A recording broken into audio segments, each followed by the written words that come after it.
My warm greetings to everyone participating in the Caritas Europe Regional Conference. Thank you for your work in some of the world's worst humanitarian emergencies, including your support for refugees. We meet at a difficult time for humanitarians and for human rights around the world. Terrible wars rage from Sudan to Ukraine to the occupied Palestinian territory, wreaking havoc on families and communities, creating record numbers of people on the move, undermining global stability and feeding insecurity and division. International human rights and humanitarian law are under attack. Civilians are targeted, hospitals are destroyed, and life-saving aid is blocked. Even in many countries that are at peace, people are struggling to feed their families and heat their homes, worried about inflation and job losses. Here in Europe, one of the world's most prosperous regions, nearly 400,000 children live on the streets or in emergency accommodation. I thank Caritas and all organizations working to end poverty and enable all people to live in dignity and rights.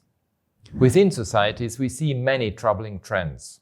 Refugees, migrants, LGBTIQ+ people, women and girls, Roma, people with disabilities and others are harassed and abused, including by some politicians and leaders. Discrimination and violence against Muslims, Jews, Christians, and religious minorities are rising, online and offline. Governments in many countries are restricting space for dialogue and dissent. And the rise of disinformation and misinformation, particularly on social media, is leading people to question science and facts. This dangerous trend is enabled by powerful tech companies that profit from division and polarization. Distinguished participants, in this highly charged environment, I call on religious leaders and faith-based organizations to play a positive role in rebuilding trust and promoting healing among and between communities. I see several areas where organizations like Caritas can make a difference.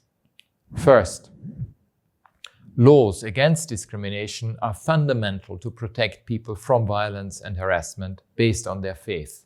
They punish and deter such acts and enable everyone to participate in cultural, religious, social, economic, and public life, reducing tensions and fostering mutual understanding. I therefore urge faith-based organizations to stand up at home and around the world for comprehensive anti-discrimination laws. Second, faith-based organizations have a role in promoting a culture of peace based on human rights.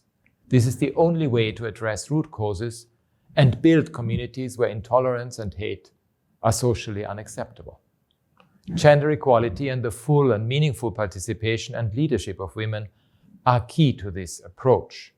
Women must have equal rights under the law, including to land, property, and credit. Third, I urge you to raise your voices in support of free and open civic space, online and off, both here in Europe and around the world.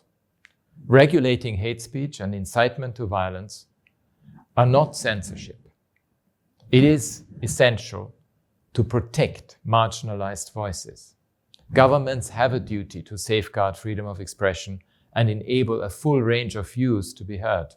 Human rights defenders, journalists, and climate activists have a right to speak out and to protest peacefully. Diversity enriches communities and societies. I encourage you to bring this powerful message to life within your organizations, your communities, and among the people you serve. Distinguished delegates, dear friends, finally, as we face challenges to our shared humanity from every direction, we must work together in unity and solidarity, grounded in our common humanity.